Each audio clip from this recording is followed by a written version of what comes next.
merci d'être avec nous aujourd'hui.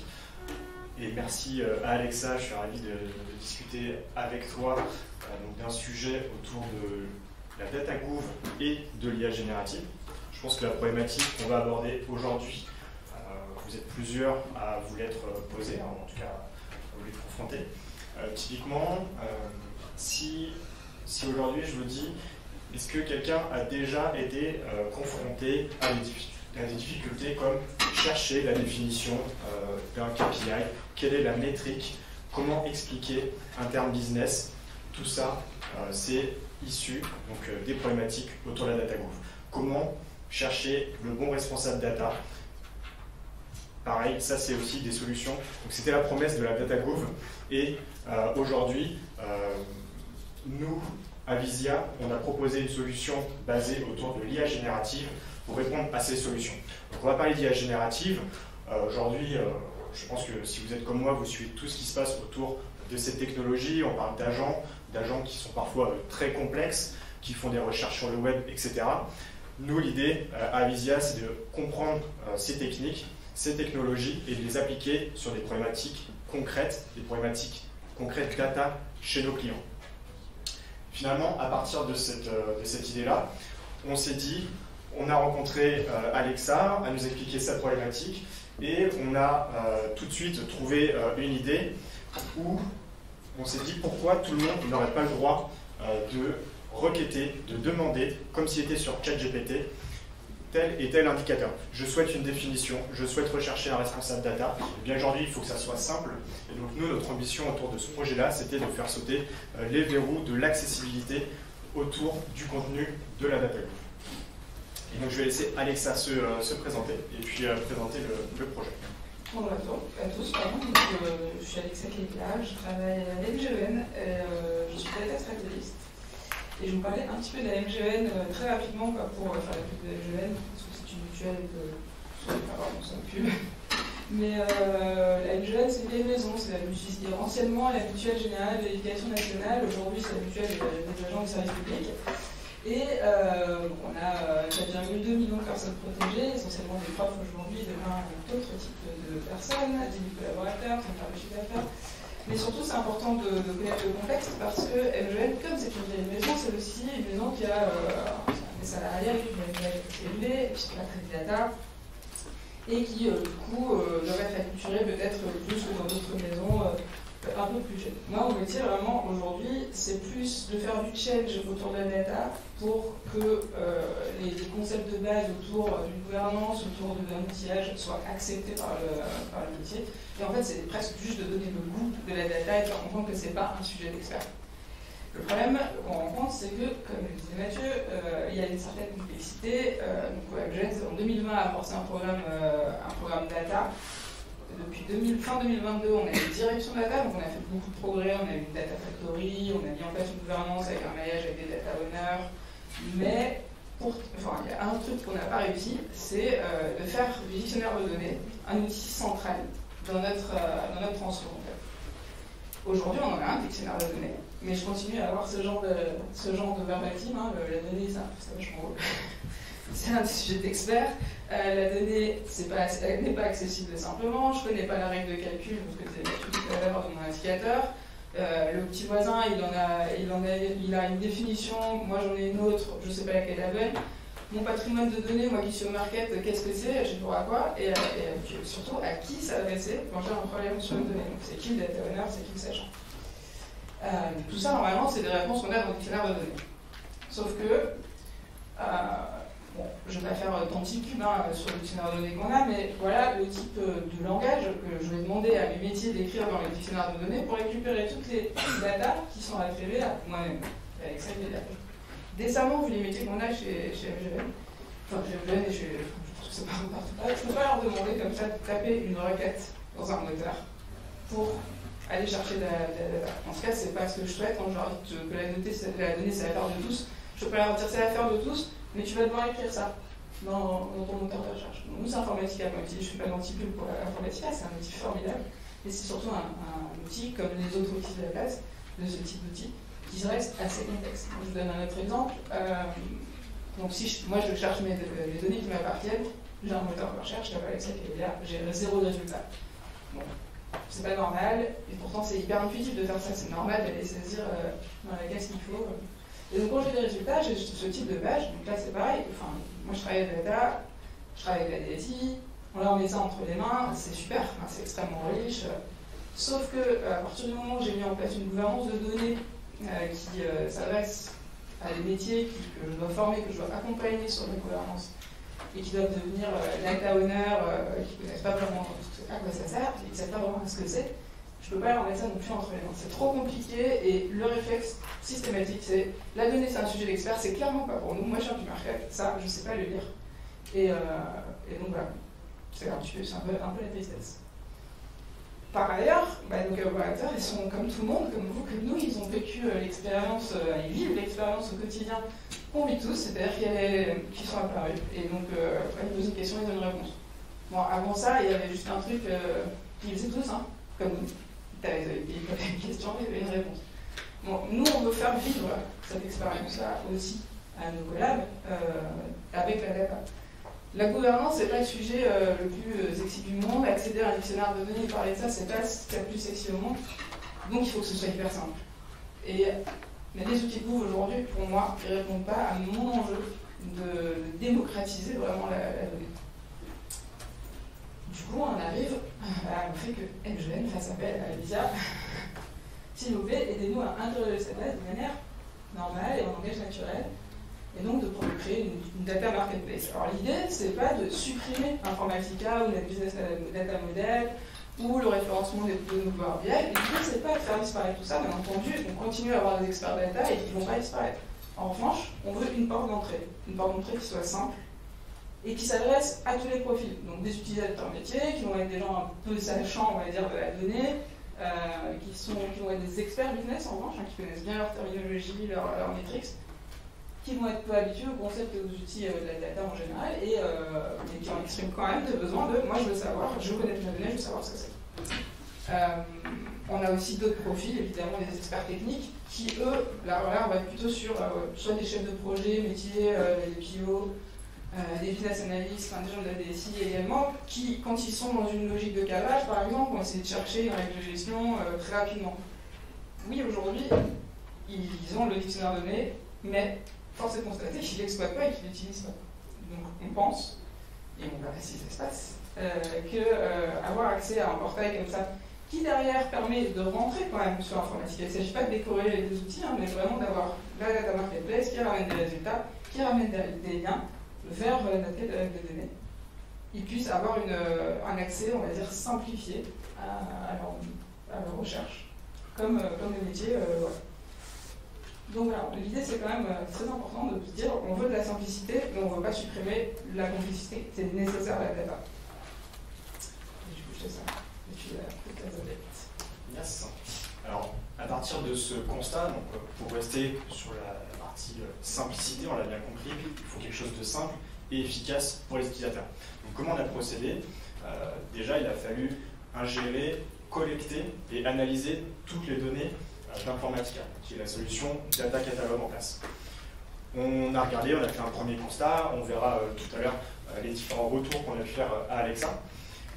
Une fois que cette donnée elle est collectée, donc côté MGN, on a utilisé Cloud SQL de Google, on a transformé cette donnée pour la rendre exploitable par la brique du milieu, donc la brique d'intelligence, qui se compose de deux choses, un système de recherche, qu'on appelle un retriever, et une partie génération de texte qui va alimenter ensuite la plateforme. Si on part de la dernière brique, à droite, on peut voir la maquette de notre solution, qui est certes minimaliste, mais qui répond bien aux attentes. Elle est simple et efficace. On va tout de suite passer sur une démo. On n'est pas venu les mains vides. Alors si on peut... Ouais, si tu repiques, ça va marcher. Hop, parfait. Donc voici l'interface, donc comme vous pouvez voir c'est assez épuré, avec une grosse barre de search au milieu, où on a la capacité de pouvoir rentrer donc, un search, soit en langage naturel, soit via des mots-clés. L'idée c'était d'afficher tout de suite un premier bloc de réponse, plutôt que retomber dans les travers des différentes solutions, où on a plein de résultats assez techniques, assez imbuvables. Là, l'idée, on a directement un premier résultat clair, net et précis. Et ensuite, on peut rentrer dans le détail de certains objets. On peut arriver sur une page d'objets qui donne la définition d'un indicateur, qui va donner la règle de calcul, qui va aussi nous donner le fameux responsable data si on a des questions, et même renvoyer vers la solution Informatica si on a besoin d'avoir plus de détails ou si on est un expert technique. On a aussi laissé la possibilité d'aller vers des objets, parce que Informatica nous donne une espèce de lineage entre les objets, entre datasets ou entre métriques, on peut voir des relations entre les objets. Et sur la gauche, on a la possibilité, si on sait directement ce qu'on cherche, si on cherche un dataset, un data owner, une métrique, on peut venir directement rentrer par ce biais-là et rentrer les mots-clés ou la phrase pour que le LLM génère une réponse à partir des éléments de recherche. Donc ça, c'est le principe de base. Aujourd'hui, on est plutôt satisfait de l'application. On a eu des bons retours jusqu'à présent, avec aussi des choses qui sont modulables. Ça, c'est quelque chose qui est aussi important pour que, à la fois, une personne qui cherche des infos rapidement, mais aussi une autre personne qui est plutôt experte, puisse trouver tout ce dont il a besoin au sein de l'application. Est-ce que tu veux nous expliquer peut-être un exemple en particulier? Ouais, alors je vais expliquer, mais surtout expliquer ce qu'on voit, c'est pas la version finale et l'outil du produit.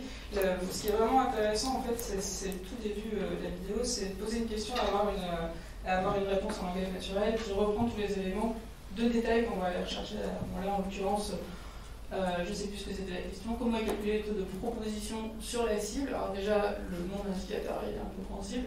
Et du coup, là, on va aller rentrer dans le détail et on va avoir une réponse qui est extrêmement claire et qui va se baser sur tout ce qu'on a dans nos outils. Et après, on va retrouver la complexité qu'on pourra retrouver dans un Informatica mieux structuré, et plus, enfin, dans une logique qui nous parle plus. Bon, là, on est encore à une phase de démarrage, donc on reste sur un wording qu'il faudra faire évoluer pour être plus compréhensible par notre grand public à nous. Mais ce qui est vraiment intéressant, c'est la réponse, la AI response, donc qu'il faudra traduire sur les deux propositions et comprendre ce que c'est. Voilà pour cet exemple. C'est ça qui continue. Alors, on va soulever un petit peu le capot pour comprendre ce qui se cache derrière. Donc, tout à l'heure, on parlait donc, de système d'agents. Alors oui, nous aussi, on a un système d'agents pour répondre à la solution technique. Alors, c'est un agent relativement simple, mais performant. Le Nôtre, il ne fait pas de recherche sur le web, il ne va pas générer du code, mais par contre, il fait des choses simples, mais efficace. Donc on a déjà un premier agent qui vient juste contrôler le périmètre, la demande, qui va s'assurer que la question elle est bien pertinente par rapport au périmètre qu'on a imaginé au départ. Et ensuite, cet agent, en fonction du type d'objet, du type de question que l'utilisateur a posé, il va pouvoir ce qu'on appelle recruter des sous-agents, faire appel à des sous-agents experts. Donc là, ici, par exemple, on a des sous-agents par type d'objet.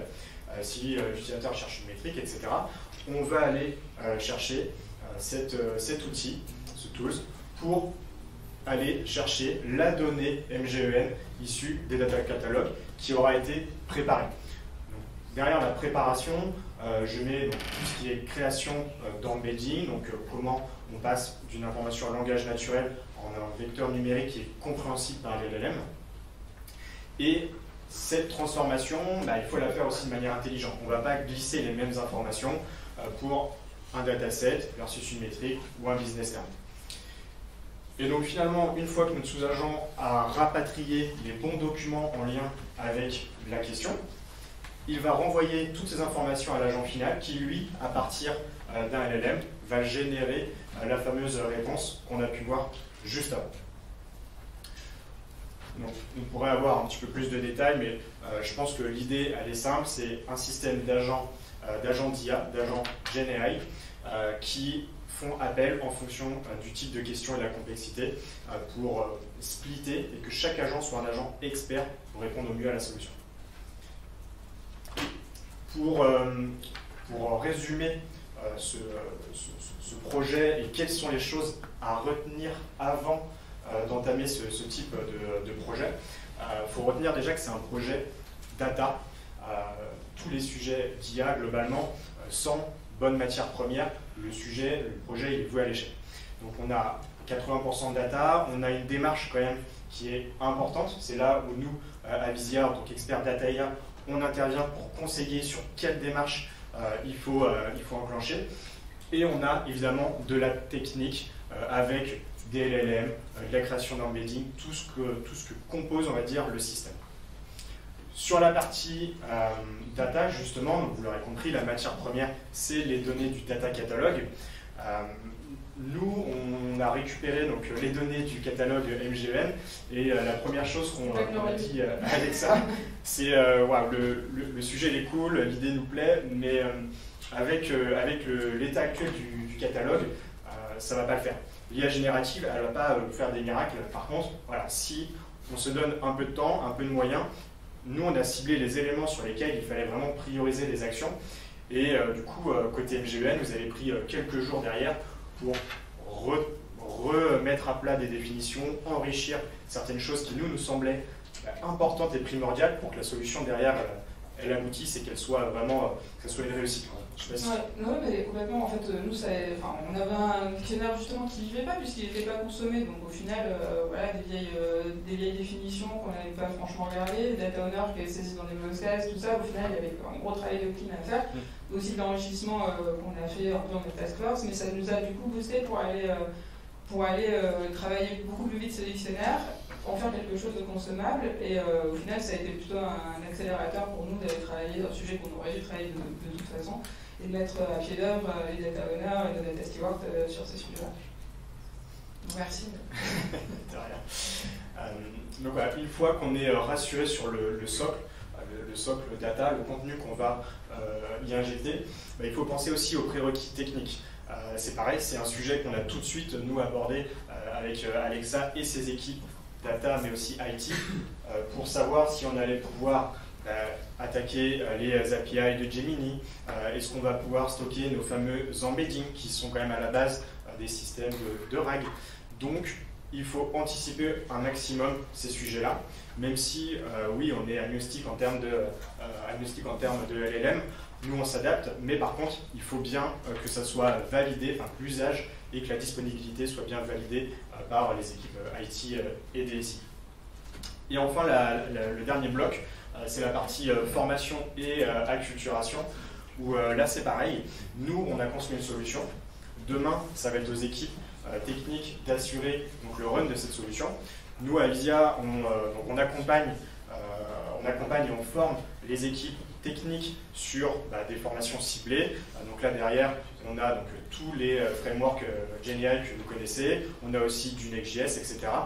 Et donc ça c'est important pour assurer le run derrière, parce qu'il ne faut pas négliger, ça prend du temps.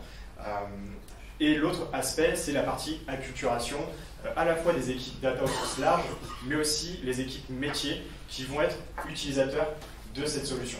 Ce qu'on s'est rendu compte, c'est que si les métiers ne sont pas partie prenante, la solution ne va pas forcément être utilisée comme il le faut. Et donc, il faut aussi anticiper ces choses-là. Et pour ça, donc, on a créé d'ailleurs une fresque de l'IA à Visia. C'est une fresque c'est ludique, c'est pédagogique et collaboratif en petits groupes, où l'idée, c'est vraiment d'expliquer de manière assez simple et de vulgariser des concepts souvent complexes à ces personnes-là. L'idée, c'est qu'elles ressortent derrière avec des idées et des opportunités qu'elles peuvent enclencher demain au sein de l'organisation, au sein de leur métier. Et pour conclure, donc nous aujourd'hui, on est super fiers de ce projet qu'on a pu réaliser aux équipes, aux côtés des équipes MGEN. On a réussi à faire sauter ce fameux verrou de l'accessibilité aux données de la data gouvernance. Et si on se projette un petit peu plus loin, donc là c'est chouette, on a une solution qui permet de se renseigner sur les données à disposition. Et si on va un petit peu plus loin, nous à Visia on a développé une solution de GenBI, donc qui permet d'interroger en langage naturel les bases de données. Donc si on se dit qu'on a un utilisateur qui vient pour rechercher un indicateur, quel est le nombre de contrats ou une définition, il va sur la data marketplace et ensuite il bascule sur la solution de GenBI alimentée, couplée grâce à tous les travaux de la DataGouv qui permettent d'exporter directement des KPI ou des tables en interrogeant le système. Donc c'est un système de texte tout SQL qui permet d'aller plus loin et de venir coupler cette solution de data marketplace pour vraiment couvrir l'ensemble des besoins data de la solution.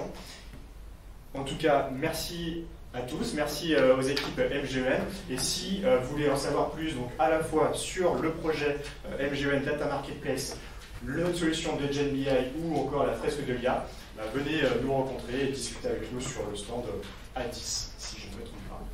Merci encore.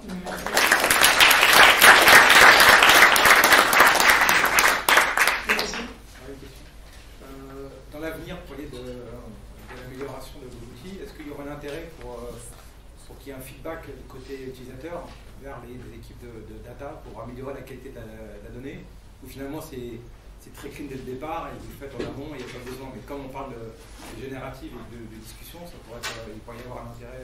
Alors en effet, mais oui, clairement, ça serait un intérêt d'aller récupérer l'amélioration par le collaborateur. Après, c'est aussi le rôle quand même de nos data stewards, des data owners et d'aller faire ce job. Après, bien sûr, c'est aussi l'occasion, à partir du moment où on touche beaucoup de gens, plus de remontées aujourd'hui, c'est les data owners, on fait confiance aux data owners sur leur savoir. Effectivement, un data owner vient savoir sur une donnée, un domaine fonctionnel, mais il y a d'autres collaborateurs qui ont aussi et qui pourraient, en interrogeant ces systèmes, apporter plus de matière et de connaissances à la data. Mais oui, ça a raison. L'avantage aussi de cette solution, c'est de pouvoir aussi récupérer toutes les logs et de savoir ce qui se passe. Quelles sont les vraies questions de vos utilisateurs. Et à partir de ça, on a des experts, data analystes, DataGouv, qui vont regarder, qui vont se dire « Ah, en fait, ici, il nous manque peut-être de l'information. Soit c'est compatible avec la solution de Data Catalog, Informatica, on va la saisir, ça va être absorbé automatiquement. Soit peut-être prévoir quelque chose annexe à côté qui pourrait très bien faire l'objet d'une couche en plus. Il n'y a aucun problème. »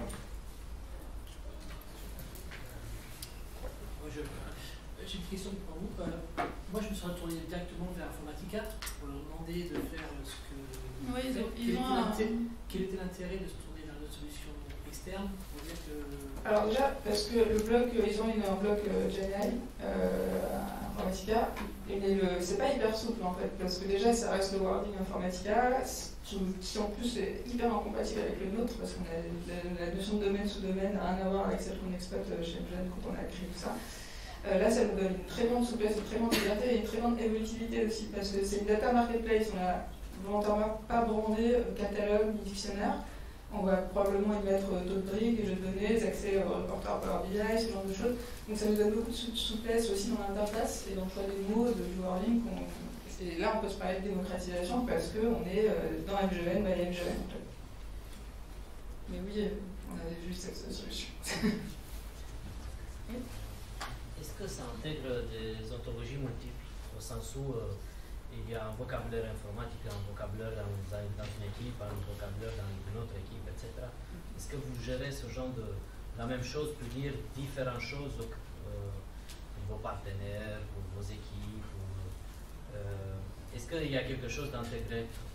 Alors, pardon, je suis désolée, j'ai pas compris les différences. Plusieurs ontologies. Donc, une information peut dire la même chose ou des choses différentes dépendant de le contexte. En fonction des équipes, que chacun ait différentes terminologies pour un indicateur. Justement, en fait, là, c'est le travail qu'on a fait en amont, c'est d'uniformiser le vocabulaire et la définition qu'il y a avec. Typiquement, on a des indicateurs qui sont utilisés par le market, qui sont utilisés par le commerce, c'est le même mot, c'est pas la même définition, c'est pas la même gestion. Donc là, c'est plus le travail qu'on fait en amont, et c'est pas grâce à cet outil. Où on a une comitologie autour de la gouvernance de données, on va aligner, soit on va changer de terme, on aura même deux termes identiques pour des définitions différentes. Et là, c'est du travail de Gouv entre data owners, on se met d'accord sur une terminologie, une définition associée. C'est pas à travers cet outil, c'est plutôt le travail. Oui. Est-ce que vous allez mettre en place une GenBI de... Je ne sais pas encore. D'accord. Et quelles sont les langues que vous utilisez? Je suis désolé, on a loupé le début. Les langues qu'on utilise? Les langues. Les LLM. Alors, nous, à Visia, on s'adapte. Dans ce cas-là. Alors dans ce cas-là, nous, on travaille souvent avec Google, mais on est vraiment agnostique et il n'y a aucun problème pour utiliser des LLM. Alors on utilise même parfois chez certains clients des LLM open source qui sont spécifiques à la génération de code. Mais en fait, le LLM, comme on l'a vu, c'est une toute petite partie de la démarche. L'idée, c'est vraiment d'avoir des agents qui comprennent la demande, qui vont reformuler, qui vont générer du code, qui vont valider, qui vont générer du code Python pour afficher des graphiques si c'est pertinent, générer la réponse en langage naturel. Et en fait, on se rend compte que c'est pour ça que les agences, nous, c'est des choses qu'on suit, et on en fait déjà depuis quelques mois. Ils sont simples, ils sont pertinents, ils n'ont qu'une action à faire et on enchaîne. Et donc, derrière le LLM, c'est juste la technique, c'est juste l'outil. Mais aujourd'hui, voilà, ça fonctionne très bien, à la fois chez Google, chez OpenAI, sur de nombreuses sources. Il n'y a pas de souci de sécurité, on parle des données d'un MGEN qui passent chez Google et qui... Alors là, c'est du Secure GPT. On est sur notre... L'idée, c'est que sur notre système interne, qui est un Secure GPT. Enfin, on ne sort pas de l'écosystème. On a construit ça en interne.